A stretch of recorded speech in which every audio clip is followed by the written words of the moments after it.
السلام علیکم ورحمۃ اللہ وبرکاتہ۔ الحمدللہ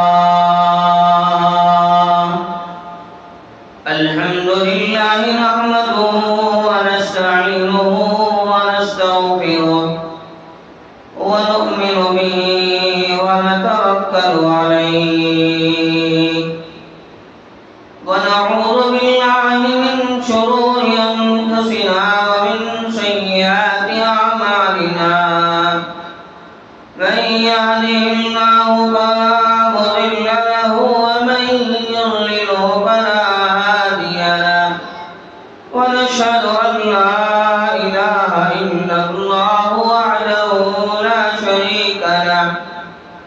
ونشهد أن سيدنا وسندنا ونبينا ومولانا محمدا عبده ورسوله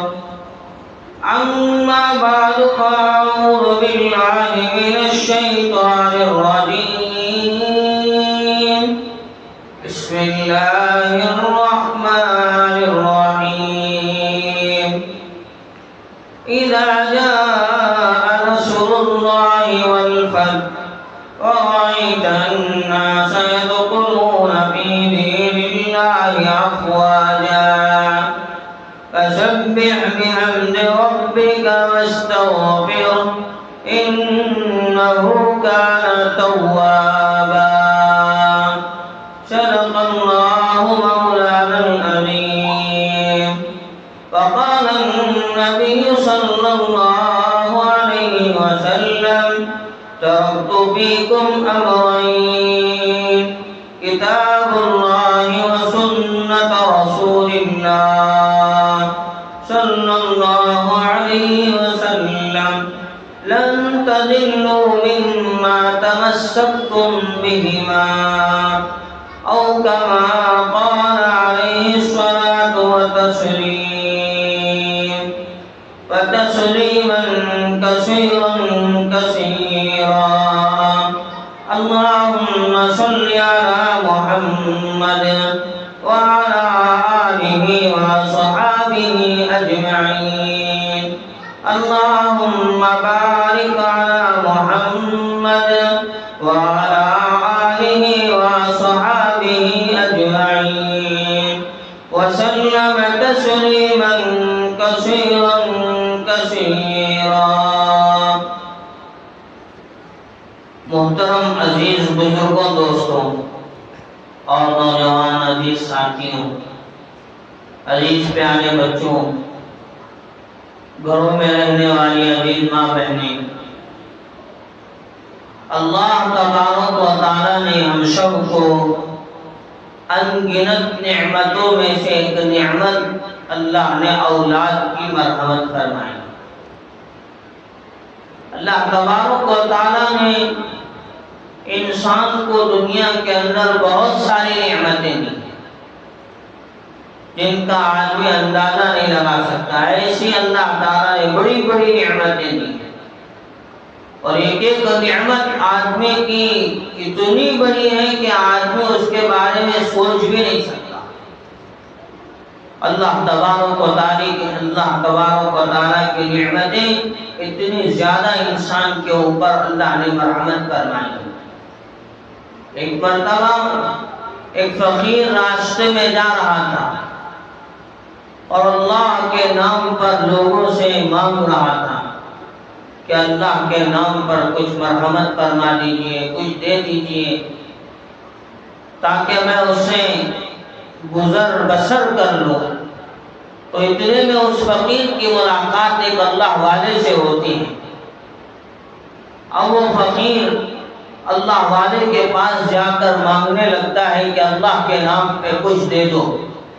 تو اللہ والے اس فقیر سے کہنے لگتے ہیں کہ میں کیوں اپنی طرف سے تجھے کچھ دوں، تو خود کروڑ پتی ارب پتی آدمی ہے۔ اور وہ فقیر اللہ والے سے پوچھنے لگتا ہے حضرت میں تو فقیر ہوں، اللہ کے نام پہ مانگ رہا ہوں، شاید آپ کا دماغ خراب ہو گیا ہے اس لیے آپ مجھے الٹا سیدھا بول رہے ہیں کہ تو خود ارب پتی ہے، کروڑ پتی ہے، اس طرح کی باتیں آپ کہہ رہے ہیں۔ اب حضرت اسے کہنے لگتے ہیں بتاؤ بھائی کیا تو کروڑ پتی ارب پتی نہیں ہے؟ تو فقیر کہنے لگا حضرت نہیں ہوں، میں تو فقیر کا فقیر ہوں۔ تو حضرت نے اس آدمی کو پوچھا بتا تیری جو آنکھ ہے وہ کتنے میں تو بیچے گا؟ 1 لاکھ میں بیچے گا، 2 لاکھ میں بیچے گا، 3 لاکھ میں بیچے گا؟ چل بتا کیا 10 لاکھ میں تو یہ کام تیری بیچنے کے لیے تیار ہے؟ تو آدمی فقیر کہنے لگا میں ہرگز نہیں بیچ سکتا۔ پھر حضرت پوچھنے لگے چل 20 لاکھ میں بیچ دے، 30 لاکھ میں بیچ دے؟ تو فقیر کہنے لگا حضرت میں نہیں بیچ سکتا۔ تو خود اندازہ لگا لے کہ تیری ایک آنکھ کی قیمت 30 لاکھ ہے، 40 لاکھ ہے، تو اللہ نے ایسی قیمتی 2 آنکھیں دے رکھی ہیں تجھے۔ اب بتا تو کیا اللہ نے تجھے جو پھیپھڑا دیا ہے، اللہ نے تجھے جو کلیجی دی ہے، اللہ نے تجھے جو گردے دیے ہیں، کیا تو ان کو بیچنے کے لیے تیار ہے؟ بتا ان کی کتنی قیمت ہے، 10 لاکھ ہے، 20 لاکھ ہے، 30 لاکھ ہے؟ تو فقیر کہنے لگا حضرت میں نہیں بیچ سکتا، آپ چاہے مجھے کتنی بھی رقم دے دو۔ تو اب اللہ والے اس فقیر کو سمجھانے لگے کہ تیری جسم کی ایک ایک نعمت کروڑوں کی ہے، لاکھوں کی ہے، تو کروڑ پتی ہوا کہ نہیں ہوا بتا، ارب پتی ہوا کہ نہیں بتا۔ تو اب اسے سمجھ میں آیا کہ اللہ کی نعمتیں انسان پر کروڑوں کی ہیں، لاکھوں کی ہیں، بس انسان اللہ کی دی ہوئی نعمتوں پر غور نہیں کر سکتا ہے۔ ابھی حال کا ایک واقعہ ہے کہ ایک بچے کو ایسے ہی مار لگا، 14-15 سال کے درمیان کی اس کی عمر تھی، تو اس کی کلیجی سڑ گئی۔ جب ڈاکٹروں کے پاس اس بچے کو لے جایا گیا تو ڈاکٹروں نے کہا کہ اس بچے کو اسی کے عمر کے نوجوان کی کلیجی ڈالنا پڑے۔ اب بتاؤ اس عمر کے نوجوان کی کلیجی کہاں سے ملے گی؟ کون دے دے گا؟ ہرگز کوئی دینے کے لیے تیار نہیں۔ والدین ویسے بھی مالدار تھے، انہوں نے پوری کوشش کر دی، یہاں تک کہ تقریباً 25 لاکھ روپے سے زائد خرچ کر کے ایک بچے کی کلیجی کا انتظام ہوا، اسی عمر کے لڑکے۔ تو بتائیے اللہ کی نعمتیں ہم سب پر کتنی بڑی انگنت کیسی کیسی اللہ تعالیٰ نے ہمیں برآمد فرمائی ہے، ہمیں ان نعمتوں کا اندازہ نہیں ہے۔ تو ان میں اولاد بھی سب سے بڑی نعمت ہے۔ ان لوگوں کو پوچھنا چاہیے جن کو اولاد نہیں ہوتی ہے، جو اولاد سے سالوں سال محروم ہو جاتے ہیں، ان کے دل پہ پہاڑ کا انبار گزر رہا ہوا ہوتا ہے کہ ان کی شادی بھی ایک ہی وقت میں ہوتی ہے، ان کے دوست کی، بھائی کی، رشتہ دار کی شادی بھی اسی ایک ہی وقت میں ہوتی ہے، لیکن دیکھنے کو کیا لگتا ہے کہ میرے ساتھ شادی ہونے والا اب تک 4 بچوں کا باپ بن چکا ہے، لیکن وہ اب تک ایک اولاد بھی نہیں مرحمت ہوئی۔ اور اس کے دل پہ کیا گزر رہی ہوتی ہیں اسے خود اندازہ ہوتا ہے، اسے پوچھنے سے معلوم ہوتا ہے۔ ہمیشہ جب کبھی بھی وہ بچوں کی مجلس میں جاتا ہے اس کی آنکھیں نم ہوتی ہیں، لال نظر آتی ہیں، آنکھوں کے اوپر پانی ظاہر ہوتا ہے۔ کیوں؟ اللہ تعالیٰ نے اپنے حکمت کے تحت کسے معلوم اسے اولاد کی نعمت سے محروم کر دیا۔ لیکن اللہ نے جن لوگوں کو اولاد کی نعمت دی ہے کہ اللہ کی طرف سے بہت بڑی نعمت ہے، تو نعمت کے ملنے کے بعد اس نعمت کا صحیح استعمال کرنا، اس نعمت کی پوری ذمہ داری اٹھانا، یہ ہر آدمی کی ذمہ داری بنتی ہے۔ تو اولاد کے انسان کو ملنے کے بعد اولاد کی پوری تربیت کرنا، انہیں دین سکھانا، دین کے راستے پر انہیں لگانا، ان کی زندگی میں ان کے عقیدے کی فکر کرنا، ان کی زندگی میں ان کی نماز کی فکر کرنا، ان کی زندگی میں ان کے اخلاق کی فکر کرنا، ان کے کردار کی فکر کرنا، ان کے زندگی کی معیشت کی، رہنے کی، پہننے کی، اٹھنے کی، بیٹھنے کی، بولنے کی، ان کی حرکتوں کی فکر کرنا، یہ سب ان والدین کی ذمہ داری بنتی ہے جن کو اللہ تبارک و تعالیٰ نے یہ بچوں کی قیمتی نعمت دے رکھی ہے۔ ورنہ اللہ تبارک و تعالیٰ کل قیامت کے دن ان بچوں کے بارے میں پوچھیں گے، ہم نے تمہیں ایسی بہترین اولاد ہم نے اپنے فضل سے تمہیں دی، تم نے اپنے اولاد کی تربیت کیسے بنائی؟ اور خود وہ بچے جن کی تربیت صحیح نہیں ہوگی اور وہ خود بڑے ہو کر اپنی تربیت کے صحیح نہ ہونے کی وجہ سے غلط راستے پر چل کر اپنے آپ کو جہنم کا مستحق بنائیں گے، تو کل کے دن اللہ کے دربار میں اپنے والدین کا گریبان پکڑیں گے اور اللہ سے کہیں گے، یا اللہ تو نے ہمیں نعمت بنا کر ان کے حوالے کیا تھا، انہوں نے ہماری صحیح تربیت نہیں کی، ہمارے جہنم میں جانے کے ساتھ ساتھ انہیں بھی ہمارے ساتھ جہنم میں داخل کر۔ اللہ کے نبی حضرت رسول اللہ صلی اللہ علیہ وسلم پر یہ سورت نازل ہوتی ہے، اذا جاء نصر اللہ والفتح ورأيت الناس يدخلون في دين الله أفواجا فسبح بحمد ربك واستغفر إنه كان توابا۔ جیسے سورت نازل ہوتی ہے، اللہ کے نبی حضرت رسول اللہ صلی اللہ علیہ وسلم اپنی بیٹی حضرت فاطمہ الزہرا رضی اللہ تعالیٰ عنہ کو اپنے پاس بلاتے ہیں اور بلا کر اپنے بغل میں بٹھا کر، پاس میں بٹھا کر ہلکے سے کان میں کچھ کہتے ہیں اپنی بیٹی حضرت فاطمہ الزہرا رضی اللہ تعالیٰ عنہ۔ جیسے کچھ کہتے ہیں حضرت فاطمہ الزہرا رضی اللہ تعالیٰ عنہ رونے لگ جاتی ہے۔ معلوم نہیں ہوتا ایسی کون سی بات اللہ کے نبی نے حضرت فاطمہ الزہرا رضی اللہ تعالیٰ عنہ کو کہیں بھی جس کی وجہ سے حضرت فاطمہ الزہرا رضی اللہ تعالیٰ عنہ رونے لگی۔ تھوڑے ہی دیر بعد پھر اللہ کے نبی صلی اللہ علیہ وسلم حضرت فاطمہ الزہرا رضی اللہ تعالیٰ عنہ کے کان میں چپکے سے دوسری بات کہتے۔ جیسے دوسری بات کہتے ہیں حضرت فاطمہ الزہرا رضی اللہ تعالیٰ عنہ ہنسنے لگ جاتی۔ پہلے تو رونا شروع کر چکی تھی، پھر اس کے بعد حضرت فاطمہ الزہرا رضی اللہ تعالیٰ عنہ اب رونے لگتی۔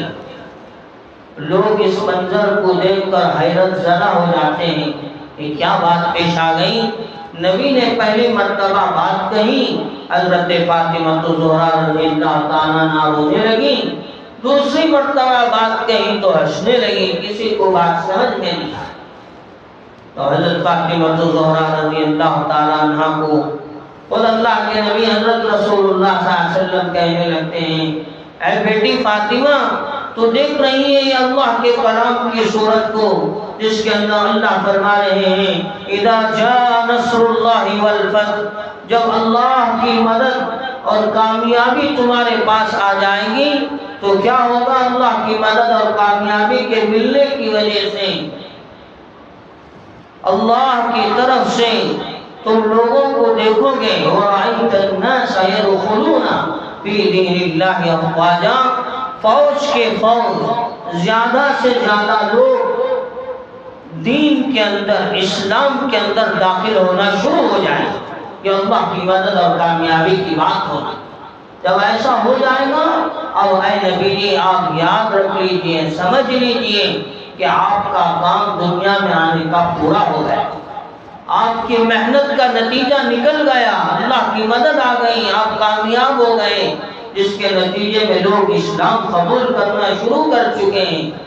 اب آپ کو کرنا کیا ہے؟ فَسَبِّحْ بِحَمْدِ رَبِّكَ وَاسْتَغْفِرْ إِنَّهُ كَانَ تَوَّابًا، آپ اللہ کی تعریف بیان کیجئے، اللہ کے پاس استغفار کیجئے، اللہ تبارک و تعالیٰ معاف کرنے والے ہیں، توبہ کو قبول کرنے والے ہیں۔ تو یہ آیت سنا کر اللہ کے نبی صلی اللہ علیہ وسلم اس سورت کے ذریعے سے حضرت فاطمہ الزہرا رضی اللہ تعالیٰ عنہ کو کہنے لگے، اے بیٹی فاطمہ اب تک میں میرا انتقال ہونے والا ہے۔ تو ابا کی بیٹی جیسے ابا کے بارے میں خبر سنی اور رونے لگی۔ مفسرین فرماتے ہیں اس آیت کے اترنے کے بعد تقریباً حضرت رسول اللہ صلی اللہ علیہ وسلم 3 مہینے تقریباً دنیا کے اندر باحیات رہے، یعنی زندہ رہے۔ اس کے بعد حضرت رسول اللہ صلی اللہ علیہ وسلم دنیا سے پردہ فرما کر آخرت کی طرف رخصت ہو گئے۔ پھر اتنے میں ایک کان میں جب یہ بات سنی تو رونے لگی، میرے ابو اب میرے سے جدا ہو رہے ہیں، میرے ابو سے میں اب بچھڑ رہی ہوں، میرے ابو اپنے محبوب خدا کے پاس اب روانہ ہونے والے ہیں۔ تو اتنے میں اللہ کے نبی صلی اللہ علیہ وسلم نے اپنی بیٹی سے دوسرے کان میں یہ کہا، بیٹی غم مت کرنا، میرے خاندان والوں میں سب سے پہلے تیرا ہی انتقال ہونے والا ہے اور تو ہی سب سے پہلے میری ملاقات کے لیے تشریف لانے والی۔ تو جب یہ بات سنتی ہیں حضرت فاطمہ الزہرا رضی اللہ تعالیٰ عنہ خوش ہو جاتی ہیں، چلو ابو جائیں گے تو کوئی بات نہیں، پیچھے ہی میری ملاقات میرے ابو سے ہو جائے۔ اور تقریباً اللہ کے نبی حضرت رسول اللہ صلی اللہ علیہ وسلم کے دنیا سے پردہ فرما جانے کے 6 ماہ بعد حضرت فاطمہ الزہرا رضی اللہ تعالیٰ عنہ بھی دنیا سے پردہ فرما۔ تو یہ 2 باتیں سن کر حضرت فاطمہ الزہرا رضی اللہ تعالیٰ عنہ رونے لگی اور دوسری بات سن کر ہنسنے لگی۔ اب اللہ کے نبی صلی اللہ علیہ وسلم کو معلوم ہو گیا کہ ابھی میرے دنیا سے روانگی کا وقت آنے والا ہے، میں نے اپنا کام پورا کر دیا ہے، اللہ تعالیٰ میرے کام سے راضی ہو گئے ہیں۔ تو اللہ کے نبی صلی اللہ علیہ وسلم اپنے کام کے پورا ہونے کی دلیل محسوس کر کے، اپنے کام کے پورا ہونے پر کامیابی کو محسوس کر کے اب وصیت کرنے کا، نصیحت کرنے کا ارادہ فرماتے ہیں۔ ہمارے میں سے، آپ میں سے اگر کسی کو یہ بات معلوم ہو جائے، آپ کا ٹائم بڑا مختصر ہے، ڈاکٹر یہ کہہ دیں یہ بیماری ختم ہونے والی نہیں ہے، یہ بیماری موت پر ہی ختم ہوگی، اب آپ کی 1 ماہ کی، 2 ماہ کی، 3 ماہ کی بس زندگی رہ گئی ہے، آپ کو جتنا چاہے خوشی سے جی لیجئے، پھر آپ کی زندگی کی کوئی گارنٹی نہیں ہے۔ تو آدمی کیا کریں؟ سب سے پہلے اپنے بینک بیلنس کا حساب لگائے گا، سب سے پہلے اپنی زمین جائیداد کے بارے میں فکر کرے گا اور وصیت نامہ لکھے گا، فلاں جگہ میرے بیٹے کے لیے، فلاں جگہ میری بیٹی کے لیے، اتنا پیسہ میرے فلاں کے لیے، اتنی پراپرٹی میرے فلاں کے لیے۔ اس طرح اپنی ساری جائیداد کو اپنے ورثاء میں، اپنے رشتہ داروں میں، آل اولاد میں، بچوں میں تقسیم کر کے جانے کی فکر کرے گا اور اس کا وصیت نامہ لکھے گا۔ لیکن اللہ کے نبی حضرت رسول اللہ صلی اللہ علیہ وسلم وہ کیا لوگوں میں جائیداد تقسیم کرتے ہیں، وہ کیا وراثت اپنے خاندان میں تقسیم کرتے ہیں، جبکہ حضرت رسول اللہ صلی اللہ علیہ وسلم کے پاس کچھ تھا ہی نہیں۔ تو اللہ کے نبی صلی اللہ علیہ وسلم نے پھر بھی اس امت کو وراثت مرحمت فرمائی، وہ جائیداد مرحمت فرمائی جو کبھی ختم ہونے والی جائیداد نہیں۔ اب وراثت تقسیم کرنے کے لیے اللہ کے نبی صلی اللہ علیہ وسلم نے صرف خاندان والوں کو نہیں جمع فرمایا، اپنے بچوں کو نہیں جمع فرمایا، اپنے بیوی اور رشتہ داروں کو جمع نہیں فرمایا، بلکہ پورے صحابہ کرام رضی اللہ عنہم اجمعین کو جمع فرمایا اور بیک آواز ہو کر حضرت رسول اللہ صلی اللہ علیہ وسلم سارے صحابہ کو جمع کر کے کہنے لگے، اے میرے صحابہ، اللہ کی طرف سے میرے اجل کا پیغام آنے والا ہے، میرے موت کا پیغام آنے والا ہے۔ اللہ نے سورت اتار دی اور یوں کہا ہے، اے نبی جی، آپ نے اپنا کام پورا فرما دیا ہے، آپ کے کام سے ہم راضی ہو گئے ہیں۔ جب کاریگر کام پورا کر دیتا ہے تو اب اس کے وہاں کام کی جگہ ٹہرنے کی کوئی وجہ نہیں ہوتی، تو وہ دوسری جگہ رخصت ہو جاتا ہے۔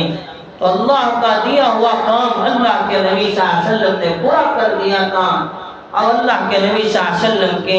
اللہ کے پاس رخصتی کا وقت قریب تھا، تو اللہ کے نبی صلی اللہ علیہ وسلم کو معلوم ہو گیا تھا اب تک میں آپ رخصت ہونے والے ہیں۔ تو اللہ کے نبی صلی اللہ علیہ وسلم نے اپنی وراثت کو، اپنی میراث کو، اپنی جمع کردہ مال کو، پونجی کو تقسیم کرنے کے لیے سارے صحابہ کو جمع فرمایا اور سارے صحابہ سے مخاطب ہو کر یوں کہنے لگے، اے میرے صحابہ، اللہ نے مجھے دنیا میں مالدار بنا کے نہیں پیدا کرا، اگر مال میں کامیابی ہوتی تو ہارون کامیاب ہو جاتا، اگر مال میں کامیابی ہوتی فرعون کامیاب ہو جاتا، اگر مال میں کامیابی ہوتی تو شداد کامیاب ہو جاتا، اگر مال میں کامیابی ہوتی تو نمرود کامیاب ہو جاتا۔ لیکن اللہ نے مال میں کامیابی نہیں رکھی ہے، اس لیے اللہ تبارک و تعالیٰ نے مجھے مالدار نہیں بنایا، لیکن پھر بھی میں میری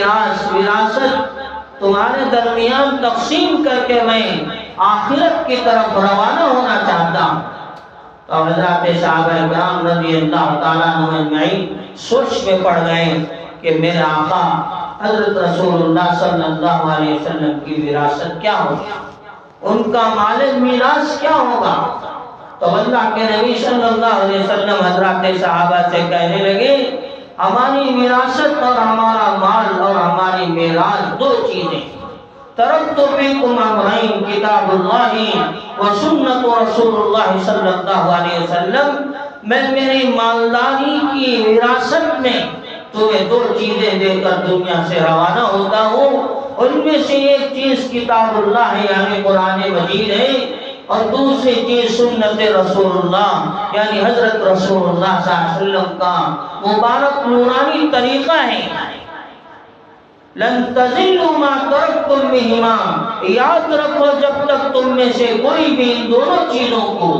مضبوطی سے تھامے رکھے گا اللہ تبارک و تعالیٰ انہیں کبھی بھی ذلیل نہیں کرے۔ جب یہ دو چیزیں ہماری زندگی سے چھوٹ جائیں گی، زندگی سے دونوں چیزیں نکل جائیں گی، تو در در پہ ذلیل ہوتے ہوئے گرتے چلے جائیں گے۔ اللہ کے نبی صلی اللہ علیہ وسلم نے دنیا سے جاتے ہوئے یہی دو چیزیں ہمیں مرحمت فرمائی تھی کہ تم علم والے بنو اور قرآن شریف کو اپنی زندگی میں زندہ کرنے والے بنو۔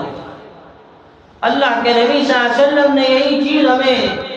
مرحمت فرمائی تھی کہ تم اخلاق والے حضرت رسول اللہ صلی اللہ علیہ وسلم کے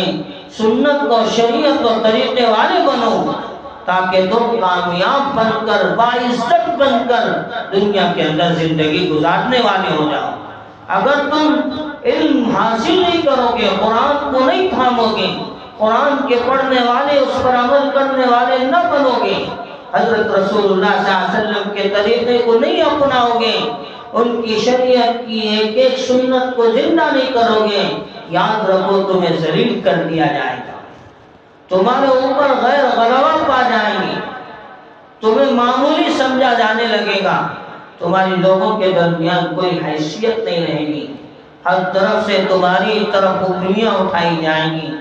تمہیں در در پہ ذلیل کیا جائے گا،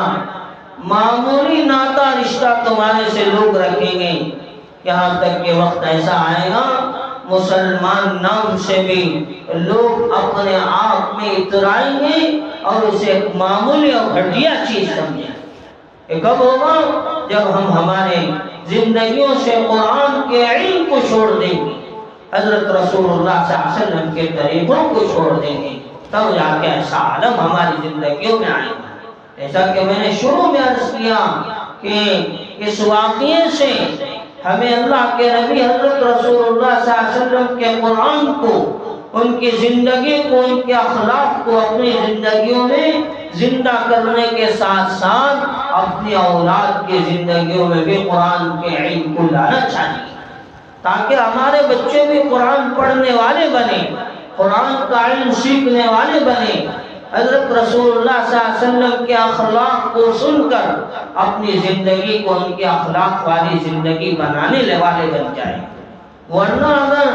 صرف دنیا کا علم دیں گے، آخرت کا علم نہیں دیں گے، اس کا خود والدین آگے جا کے خسارہ دیکھیں گے کہ بچے دنیا کے علم کو حاصل کر کے اتنا زیادہ دنیا میں منہمک ہو جائیں گے کہ اپنے والدین کو بھی بھول جائیں گے، اپنے والدین کی عزت کی دھجیاں اڑائیں گے،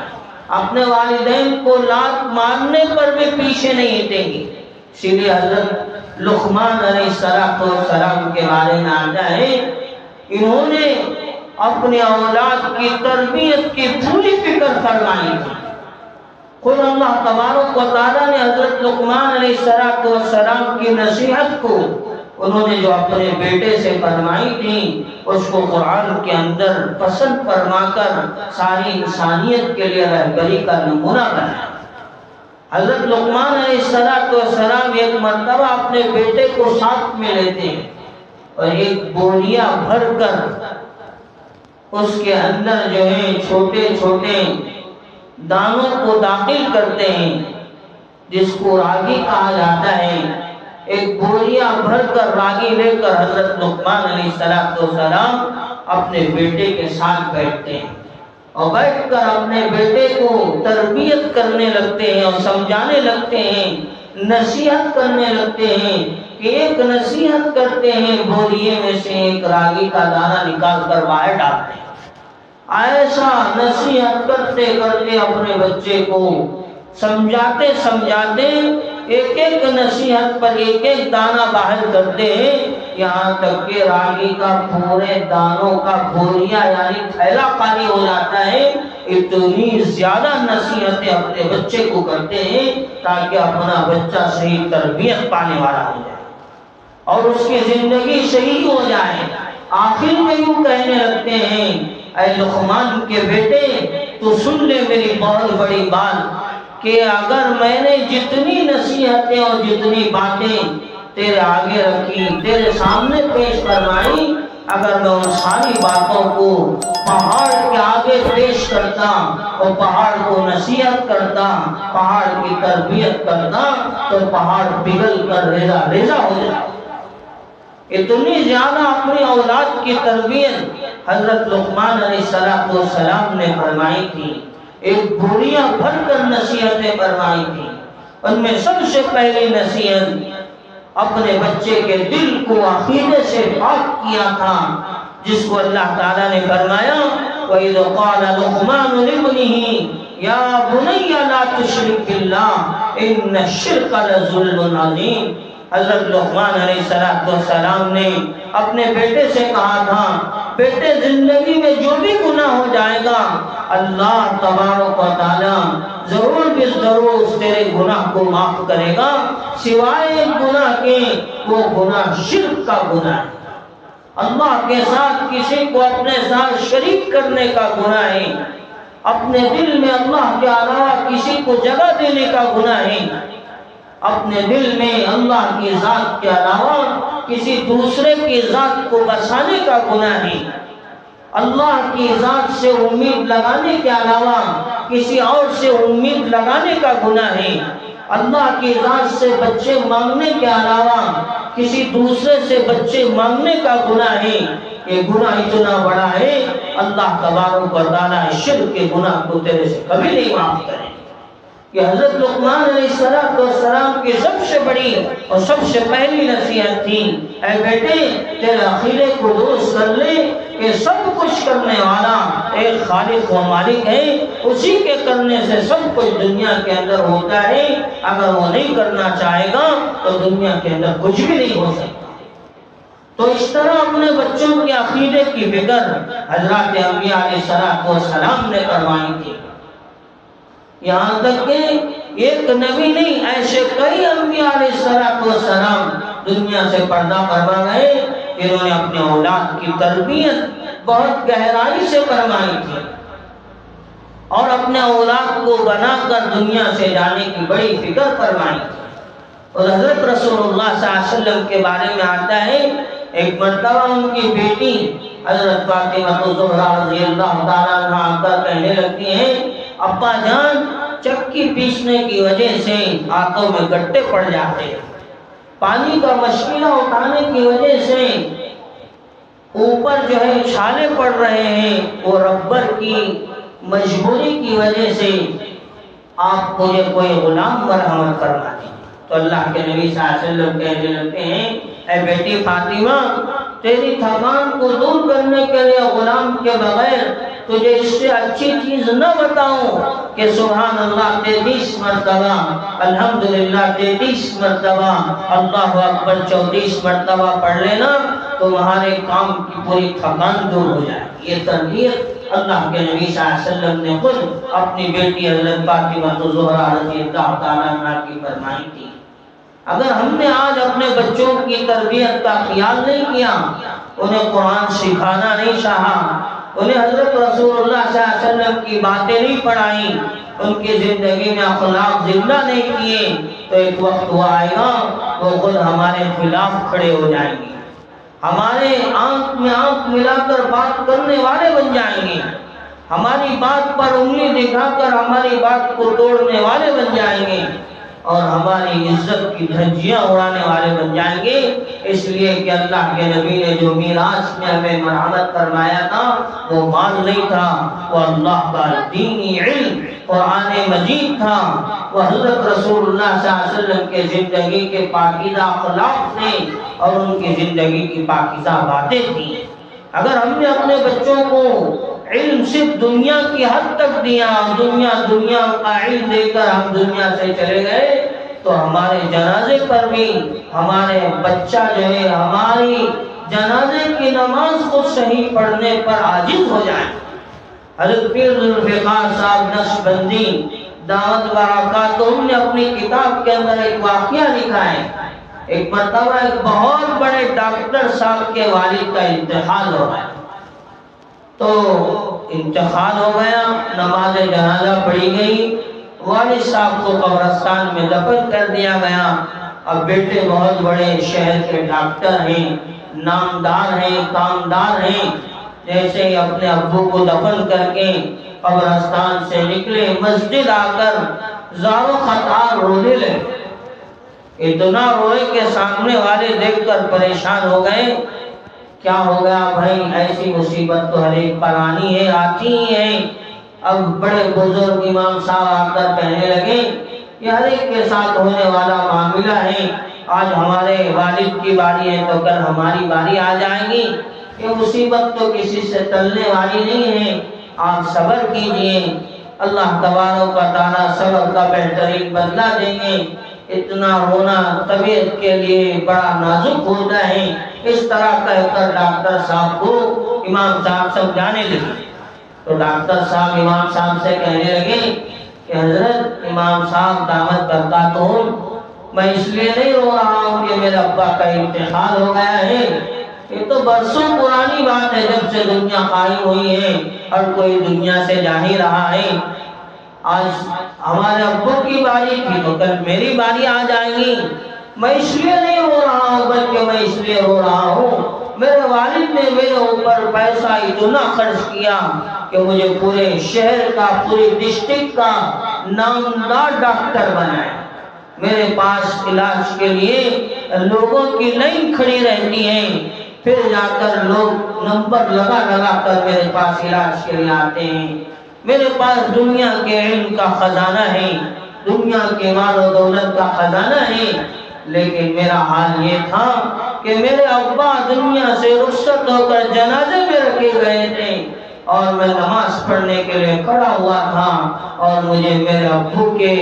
جنازے پر جنازے کی دعا بھی یاد نہیں آ رہی، اس لیے میں افسوس کر رہا ہوں اور رو رہا ہوں کہ میرے والد نے میرے اوپر اتنا کچھ لٹایا، اتنا کچھ مجھے بنایا، آج میری حیثیت اس قابل نہیں ہے کہ میرے والد کے جنازے میں میں میرے والد کے جنازے کی نماز میں جنازے کی دعا کو صحیح تک پڑھ سکتا۔ تو اگر ہم صرف دنیا کا علم دے کر بچوں کو دنیا سے رخصت ہو جائیں گے تو وہ ہمارے آخرت میں کام آنے والے نہیں بنیں گے، ہماری قبر میں ایصال ثواب کا ذریعہ نہیں بنیں گے، ہمارے لیے ہاتھ اٹھا کر دو آنسو گرا کر دعا کرنے والے نہیں بنیں گے۔ ہو سکتا ہے کہ مال ہونے کی وجہ سے، دنیا ہونے کی وجہ سے کسی کو لگا دیتا ہے کرتے بھائی ہمارے والد صاحب کے لیے اتنا کچھ کر دو، ہم اس کی کیا ہے رقم ادا کر دیں گے، لیکن وہ دل کی کیفیت کچھ اور ہوگی۔ خود اپنے باپ پر بیٹا جو پڑھتا ہے وہ دل کی کیفیت کچھ اور ہوگی۔ خود جب بیٹا اپنے باپ پر روتا ہے اور ان کے لیے ہاتھ اٹھا کر آنسو گراتا ہے، اس درد دل کی کیفیت کچھ اور ہوگی۔ ان کے مقابل میں دوسرا آدمی جو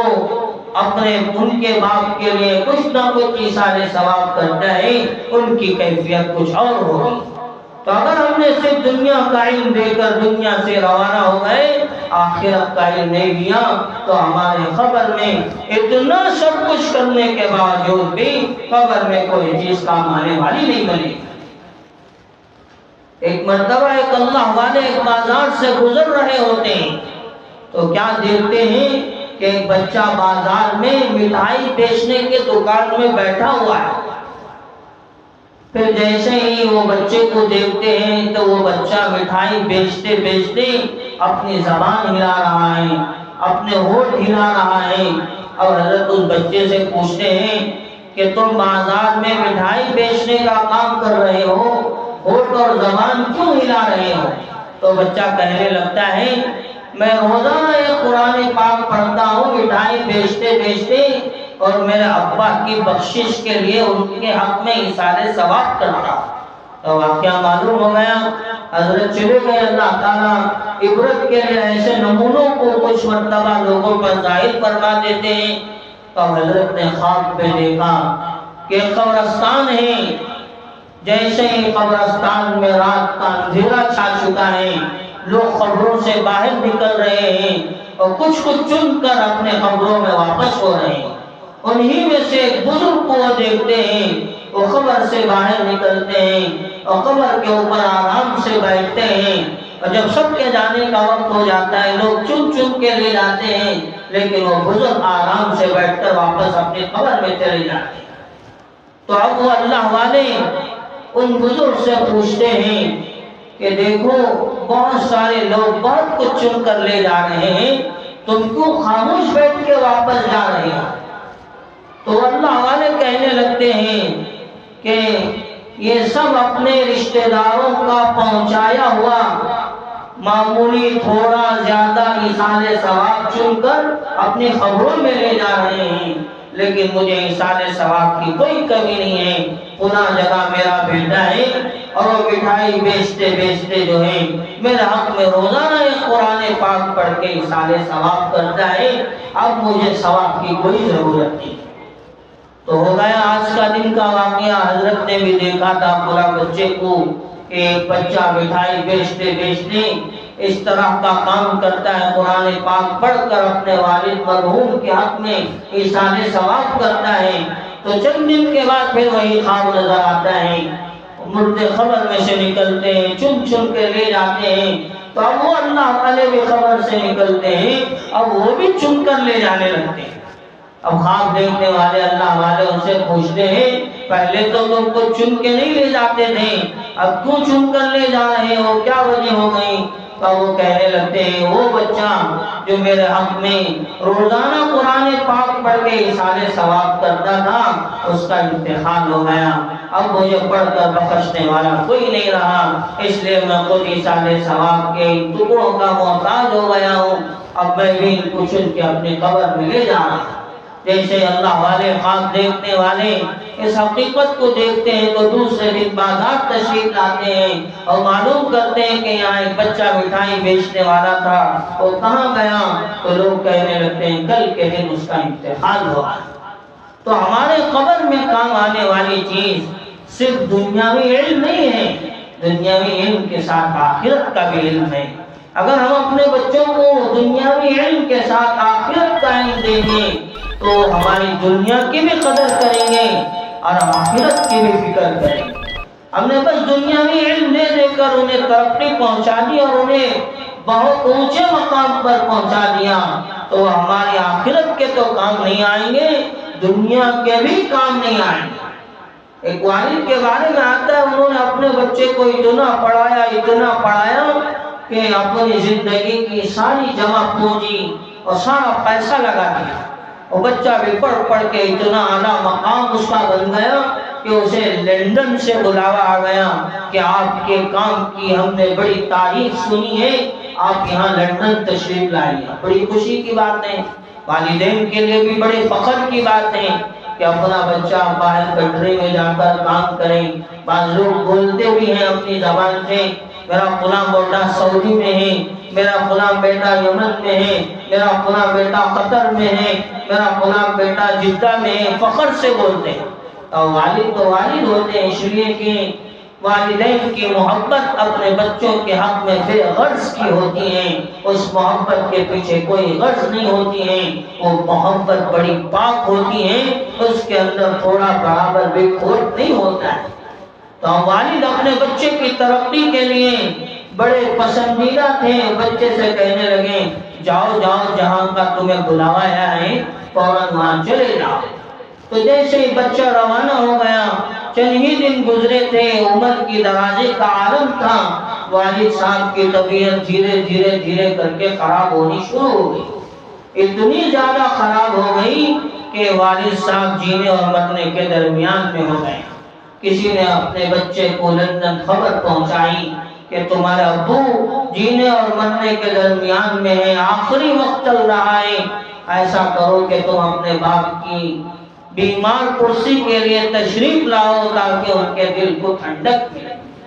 تو جیسے ہی بیٹے کے پاس اس بات کی خبر پہنچتی ہے، دیکھیے کتنا نازک جواب ہوتا ہے۔ ہم یہ نہیں کہتے کہ دنیا کا علم نہ پڑھائیے، ڈاکٹر مت بنائیے، انجینئر مت بنائیے، پروفیسر مت بنائیے، ہم یہ نہیں کہتے۔ ہم تو کہتے ہیں ڈاکٹر بھی بنائیے، انجینئر بھی بنائیے، پروفیسر بھی بنائیے،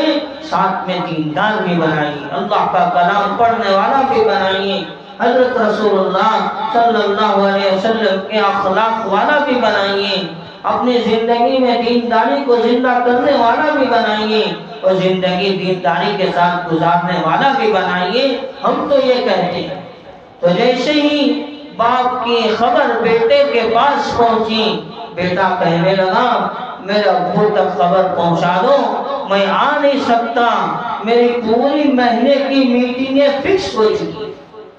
اس لیے میں اپنے ابو کے پاس آ نہیں سکتا۔ وہ والد جس نے اپنی زندگی کی ساری جمع پونجی محنت کی کمائی لگا کر اپنے بیٹے کو اس عروج پہ پہنچایا کہ بیٹا لندن جانے کے قابل بنے۔ اگر باپ اچھی اسکول میں پیسے خرچ کر کے نہ پڑھاتا، اسے اچھی تعلیم نہ ملتی، تو کہاں سے اتنی بڑی عزت ملتی، اتنی بڑی ڈگری ملتی، کہاں سے یہ لندن جانے کے خواب دیکھتا اور کہاں سے ترقی کرتا۔ سب کچھ والد کا دیا ہوا سرمایہ تھا، لیکن جب والد کے بیمار کرسی اور موت اور حیات کے درمیان کی حالت تھی، اب بچے سے کہا جا رہا ہے تھوڑا اپنی والد کی بیمار کرسی کے لیے تشریف لا، تو بچہ کہتا ہے کہ میرے پوری مہینے کی میٹنگیں فکس ہیں۔ تو اندازہ لگائیے کہ باپ کے دل پہ کیا گزر رہی ہے۔ تو علم آخرت کا انسان کو صحیح تربیت دیتا ہے۔ اب سمجھاتا ہے کہ میرا والد جس نے مجھے اتنی بلندی پر پہنچایا، اب اس کا عالم بڑا نازک ہے، مجھے اس دنیا کو چھوڑ کر میرے والد کے پاس جانا چاہیے، اس کی بیمار کرسی کرنا چاہیے، اس کے علاج و معالجے کا انتظام کرنا چاہیے۔ یہ کب ہوگا؟ دنیاوی علم کے ساتھ آخرت کا علم ہوگا، تب جا کر یہ چیز بنے گی۔ اگر صرف دنیاوی علم سکھاتے رہیں گے، ترقی دیتے رہیں گے، وہ تو دنیا کی حد تک رہے گا، دنیا کے بعد اسے کامیابی ہرگز نہیں دلائی جا سکتی اس علم کے ذریعے سے۔ اور جیسا کہ میں نے واقعات سے بھی بات سمجھا دی، اگر بچہ اخلاق والا نہ ہو تو وہ دنیا کے علم کے رکھنے کے ساتھ ساتھ والدین کے دنیا میں بھی کام نہیں آئے، اپنی میں زندگی گزارتا ہوا اپنے بسر میں لگ جائے، ورنہ یہ اللہ کا دیا ہوا آخرت کا، قرآن پاک کا، حدیث رسول صلی اللہ علیہ وسلم کا علم، یہ آدمی کو غلامیت سے امامیت پر بٹھاتا ہے، غلامیت کی زنجیروں سے نکال کر امامت کے مسلح پہ کھڑا کرتا ہے، یہ ذلت کی گہرائیوں سے نکال کر عزت کی چوٹیوں پر پہنچاتا ہے۔ اتنا زبردست علم ہے۔ ایک یہودی کے بارے میں آتا ہے، وہ آدمی تاجر تھا۔ پہلے زمانے میں لوگ جو ہے غلاموں کی بھی تجارت کیا کرتے تھے، یہاں سے لوگ خریدتے تھے، وہاں لے جا کر بیچ دیتے تھے، جو غلام ہوتے تھے۔ پہلے دور میں غلام بھی ہوا کرتے تھے جن کی کوئی دیکھ ریکھ نہیں کرتا تھا، اسے کوئی خرید کر اپنے کام کے لیے رکھ لیتا اور اسے کھانا پانی دے دیتا، اس طرح ہوا کرتا تھا۔ سلام بن جبیر اس یہودی کا نام تھا۔ یہ ملک شام سے کالا کلوٹا غلام خریدتا ہے جس کی کوئی حیثیت نہیں ہوتی ہے، بہت سارا مال جب خریدتا ہے تو ایک آدمی وہ کہتا ہے بیچنے والا، بھائی یہ غلام بھی لے لو، بڑا کالا کلوٹا دبلا پتلا، شکل سے بھی بیکار ہے، کام سے بھی بیکار ہے، کوئی اس کو نہیں لے رہا ہے، تو جتنا جو کچھ دے دو گے میں اتنے پیسوں میں اس غلام کو تمہیں بیچ دوں گا۔ اس طرح ملک شام سے یہودی تاجر جس کا نام سلام بن جبیر ہے، وہ اس غلام کو خریدتا ہے اور مدینے میں لا کر بیچنا چاہتا ہے۔ اب شکل سے بھی کالا کل ہوتا ہے، کام سے بھی بیکار ہے، ایسی چیز کون لینا چاہے گا، کوئی خریدنا نہیں چاہے گا۔ تو صبح میں لے کر آتا ہے بازار میں، صبح کی گرمی ہوتے ہوتے رات کا وقت آ جاتا ہے، رات کا وقت ہونے کے باوجود بھی کوئی نہیں خریدتا۔ تو ایک عورت ہوتی ہے جو بازار کا معائنہ کرنے کے لیے بڑی نرم دل کی عورت تشریف لائی ہوئی ہوتی ہے، اس کا نام صوبیہ تھا۔ وہ دیکھتی ہے یہ غلام صبح سے کھڑا پڑا ہے، اس کو کوئی نہیں خرید رہا ہے، اس کا آقا بھی اس کے بیچنے کی طاق میں لگا ہوا ہے، کوئی خرید کے لے جائے تو لے جائے۔ تو وہ صوبیہ نامی عورت اس مالک کے پاس آتی ہے جو یہودی ہوتا ہے، جس کا نام سلام بن جبیر ہے، اس سے پوچھنے لگتی ہے بتا یہ غلام کتنے پیسوں میں تو بیچے گا۔ عورت بڑی نرم دل تھی، وہ یہ سوچتے ہوئے خریدنا چاہتی ہے کہ اب تو اس کا کوئی نہیں ہے، چلو میں خود اس کو خرید لیتی ہوں تاکہ میرے کچھ کام آ جائیں، میری طرف سے اسے کھانا پینا مل جائے گا تاکہ اس کی زندگی اچھی ہو جائے۔ تو اس نیت سے وہ عورت اس کو خریدنا چاہتی ہے، تو یہودی بھی انتظار میں تاکہ کوئی لے جائے تو بس ہے۔ تو یہودی کہنے لگتا ہے میں نے جتنے پیسے دے کر اس غلام کو خریدا ہے بس اتنے ہی پیسے دے کر تو میرے سے لے جاؤ۔ تو حضرت صوبیہ نامی عورت اس غلام کو خرید لیتی ہے جن کا نام سالم ہوتا ہے۔ بیچنے والا سلام بن جبیر یہودی آدمی تاجر ہوتا ہے، خریدنے والی اپنے خاتون نیک دل رکھنے والی عورت حضرت صوبیہ ہوتی ہے اور اس غلام کا نام سالم ہوتا ہے۔ اب جیسے وہ عورت اس غلام کو اپنے گھر لاتی ہے، غلام کے لیے اچھے کھانے پیش کیے جاتے ہیں، وہ کام بھی کرتا ہے، آدمی کو جیسے اچھا کھانا ملنا شروع ہو جاتا ہے، ٹینشن فری ہو جاتا ہے، تو آدمی کی نشو و نما بڑھ جاتی ہے، اس کی ترقی ہونے لگتی ہے۔ تو وہ غلام اچھا کھاتا پیتا بن جاتا ہے، کام کرنے والا ہو جاتا ہے، اس کی شکل و صورت پر نکھار آ جاتا ہے۔ لیکن عورت خریدتے ہوئے ہی یہ نیت کرتی ہے کہ میں اس غلام سے کبھی بھی نکاح نہیں کروں گی، لیکن میں اس کو اپنا غلام ہی بنا کے رکھوں گی۔ تو عورت قافلہ مکے سے مدینہ روانہ ہو رہا ہوتا ہے، حضرت حذیفہ رضی اللہ تعالیٰ عنہ کا، وہ بھی بڑے تاجر ہوتے ہیں، چیزوں کو خریدتے ہیں بیچتے ہیں۔ وہ جب مدینے سے گزر رہے ہوتے ہیں تو انہیں معلوم ہوتا ہے ایک نیک خاتون عورت ہے جس نے ایک بیکار غلام کو خرید کر کام کرنے والا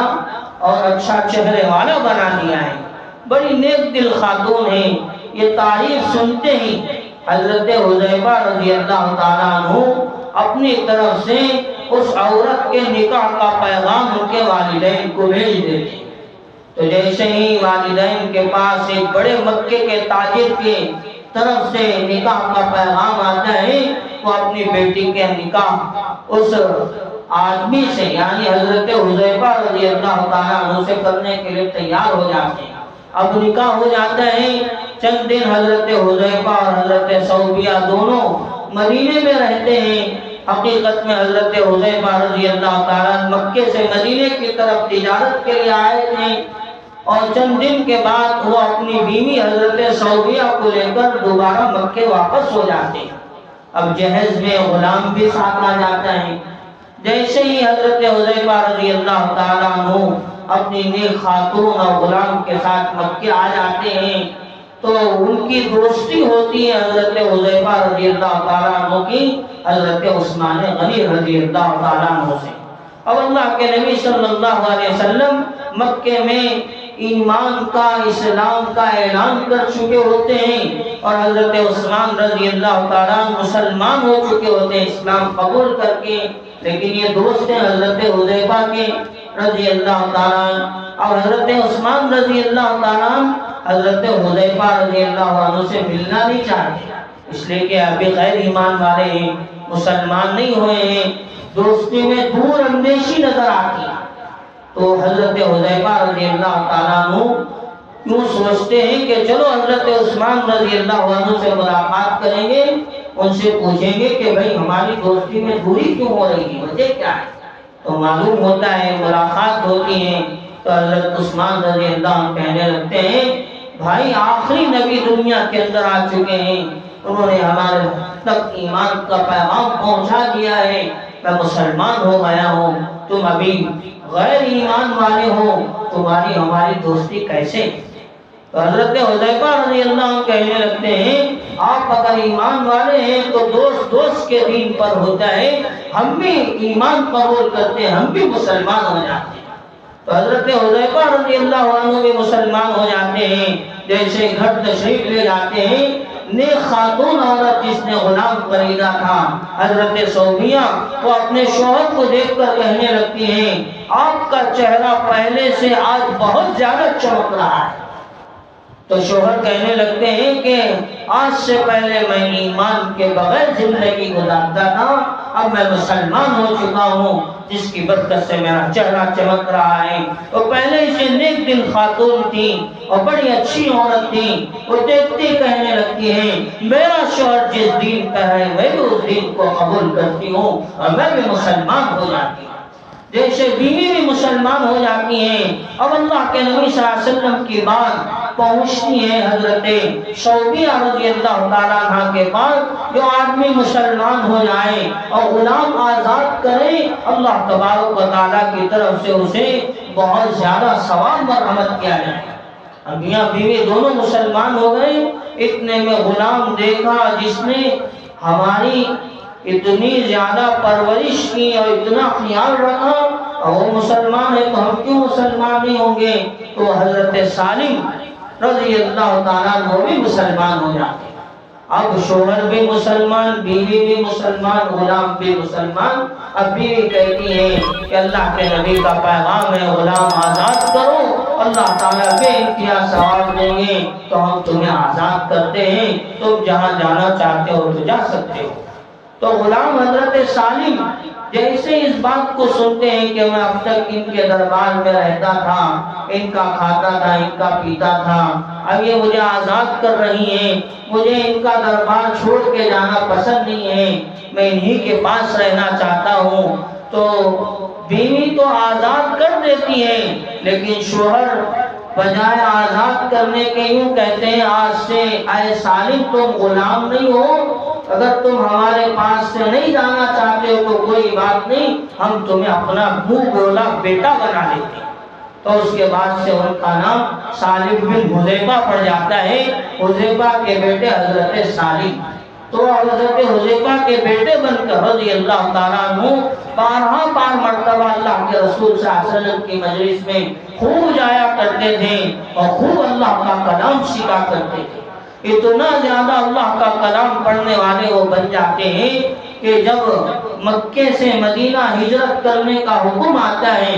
تو مہاجرین کی ایک بہت بڑی جماعت ہجرت کرنے والوں کی جب مکے سے مدینہ تشریف لے جاتی ہیں، وہاں پوری کی پوری جماعت میں وہ غلام حضرت سالم جن کو ایک وقت کوئی خریدنے والا نہیں تھا، جن کی کوئی حیثیت نہیں تھی، جو کالے کلوٹے تھے، کام کے بھی کوئی قابل نہیں تھے، اب قرآن اتنا زیادہ پڑھنا جانتے تھے کہ پوری مجلس میں وہی ایک سالم تھے جن کو اچھا خاصا قرآن پڑھنا آتا۔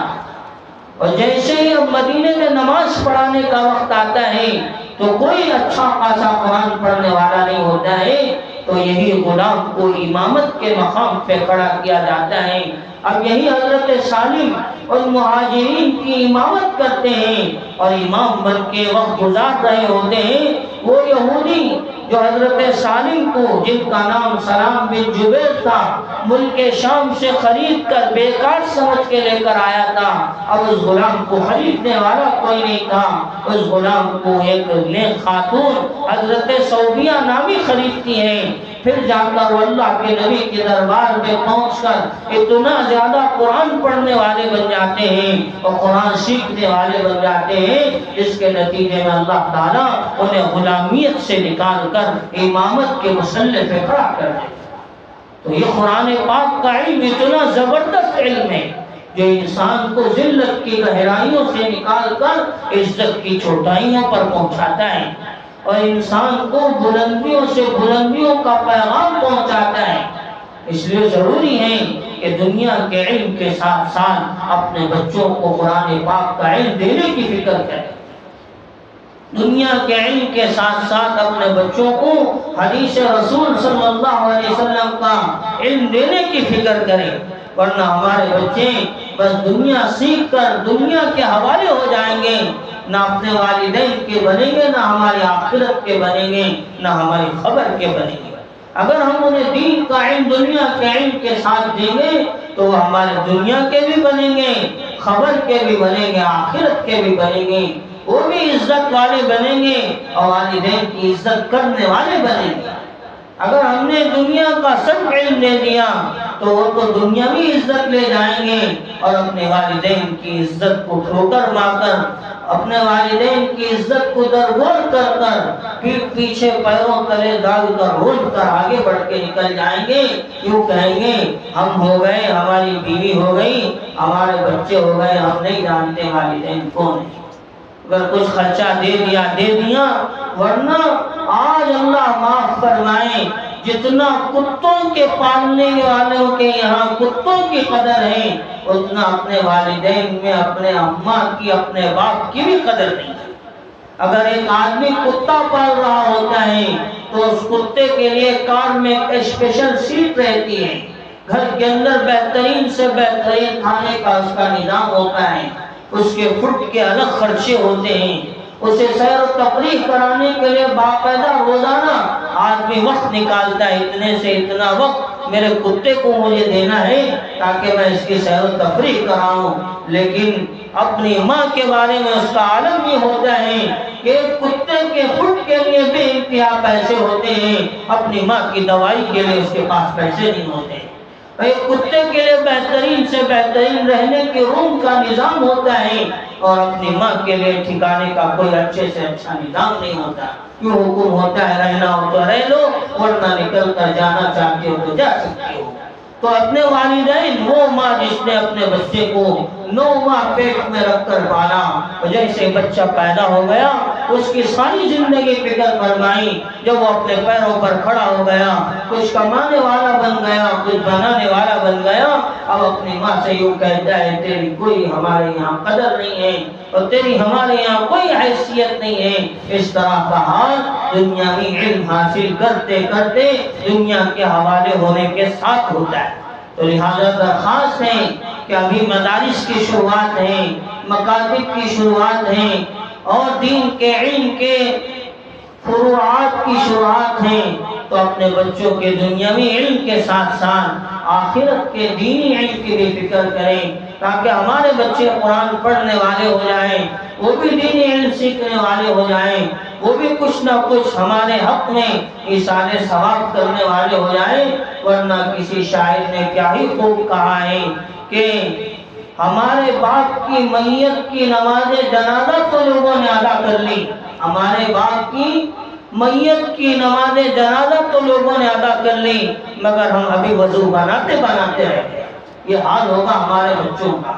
کہ اگر ہم نے انہیں دینی علم نہیں سکھایا تو ہماری نماز جنازہ بھی پڑھ لی جائے گی، ہمارے بچے وضو بناتے رہ جائیں گے، وہ ہماری نماز جنازہ بھی پڑھنے کے لیے نہیں آئیں گے۔ اس لیے دنیا کے علم کے ساتھ ساتھ آخرت کے علم کی بھی فکر کریں، قرآن سکھائیں، حدیث سکھائیں، ان کی زندگی کی صحیح تربیت کریں، انہیں اخلاق رسول سکھائیں، تہذیبی زندگی دیں تاکہ کل کے دن اگر ہمارے بچوں کے بارے میں یوں کہا جائے 10 پیدا کرنے کے بجائے ایک ایسا شخص جیسا پیدا کرتا بہت اچھا ہوتا، اس طرح کی بات ہمارے حق میں سننے کو ملے، تب جا کے ہماری والدین کی اپنے بچوں کے حق میں